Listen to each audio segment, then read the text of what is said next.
करते हैं, बात करेंगे बंगाल चुनाव की आहट झारखंड में भी गूंजने लगी है। ममता बनर्जी ने झारखंड के सीएम हेमंत सोरेन से जब बंगाल चुनाव में समर्थन मांगा तब से सबकी निगाहें जेएमएम के फैसले पर टिकी हुई है। जेएमएम के प्रवक्ता मनोज पांडे का कहना है कि ममता दीदी ने अप्रोच किया है, लेकिन अभी तक पार्टी के शीर्ष लेवल पर फैसला नहीं हो पाया है। उन्होंने कहा कि जल्द ही पार्टी फैसला भी लेगी। मनोज पांडे ने कहा है कि वहां हम कैसे सांप्रदायिक दलों को परास्त कर सके, धार्मिक उन्माद फैलाने वालों को सत्ता से कैसे दूर रख सके, इसको ध्यान में रखकर ही फैसला लिया जाएगा।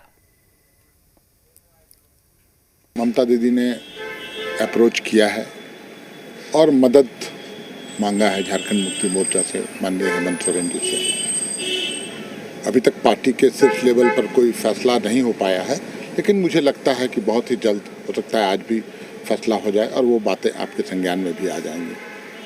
जो भी फैसला होगा वहाँ कैसे हम सांप्रदायिक दलों को परास्त कर सकें, कैसे धार्मिक उन्माद फैलाने वाले लोगों को सत्ता से दूर रख सकें, उसको परिप्रेक्ष्य में ध्यान में रखते हुए फैसले लिए जाएंगे। और जहाँ तक लोकप्रियता की बात है तो मुझे लगता है भारतीय जनता पार्टी के जो तीनों नेता जिनका नाम आप लोगों ने लिया, जो आदिवासी चेहरे माने जाते हैं बीजेपी के, लोकप्रियता के पैमाने में माननीय हेमंत सोरेन जी के इर्द गिर्द भी नहीं फटकेंगे ये लोग। आज पूरे देश नहीं दुनिया में हार्वर्ड विश्वविद्यालय में भी इनकी जो कार्यशैली है उसकी गूंज सुनाई पड़ती है। तो माननीय हेमंत सोरेन जी आज सफलता के या लोकप्रियता के इतने ऊपर शिखर पर हैं जहां कोई भी नेता, भारतीय जनता पार्टी का कोई नेता इनकी बराबरी नहीं कर सकता। वहीं बंगाल चुनाव को लेकर भी झारखंड के प्रदेश कार्यकारी अध्यक्ष राजेश ठाकुर ने कहा कि बंगाल का चुनाव बहुत अहम है। हम एक गठबंधन के साथ वहां बीजेपी के खिलाफ चुनाव लड़ रहे हैं। उम्मीद करेंगे कि हमारे यहां के फोल्डर में भी हेमंत सोरेन जी हैं, तो वहां जाकर भी वो हमारे लिए चुनाव प्रचार करेंगे। राजेश ठाकुर ने कहा कि हम चाहते हैं कि बंगाल में हमारी सरकार बने, सीएम हेमंत सोरेन हमारे लिए प्रचार करें। राजेश ठाकुर ने कहा है कि कांग्रेस जरूर चाहती है कि अगर प्रचार करने की जरूरत हुई तो हेमंत सोरेन बंगाल में हमारे लिए प्रचार भी करें।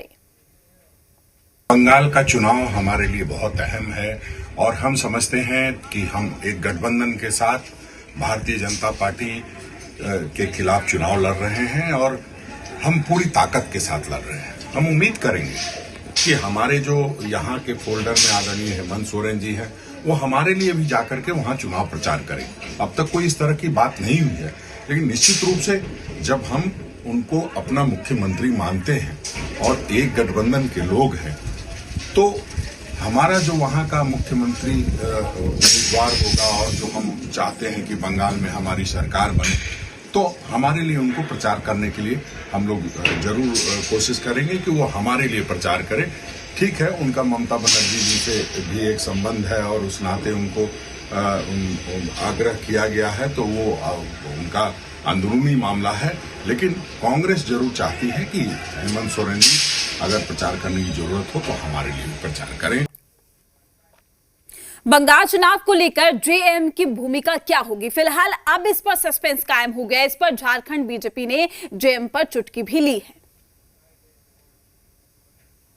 जब ममता जी ने चुनौती दी इनको कि मैं भी झारखंड में आकर सरकार के खिलाफ चुनाव लड़ूंगी, तो कहीं ना कहीं इनको पुनर्विचार करना पड़ा अपनी सारी चीजों पर और अपने कदम खींच दिए। अब जबकि चुनाव का बिगुल बज चुका है, भारतीय जनता पार्टी पूरी मजबूती के साथ और जोश खरोश के साथ चुनाव मैदान में है। बंगाल की जनता का आशीर्वाद हमें प्राप्त है और बंगाल की जनता ने वो जो 10 साल का कुशासन झेला है अब उससे मुक्ति चाहती है और हमने विकास का जो एजेंडा उनके सामने रखा है, बंगाल के विकास का सोनार बंगला हम बनाएंगे, ये कह के लोगों के बीच हम हैं। और प्रधानमंत्री जी सहित हमारे जो तमाम बड़े नेता हैं, उसके अलावा राज्य के जो हमारे बड़े नेता हैं, केंद्रीय मंत्री अर्जुन मुंडा हों, रघुवर दास हों या और भी यहाँ के जो नेता हैं, सभी सक्रिय भागीदारी से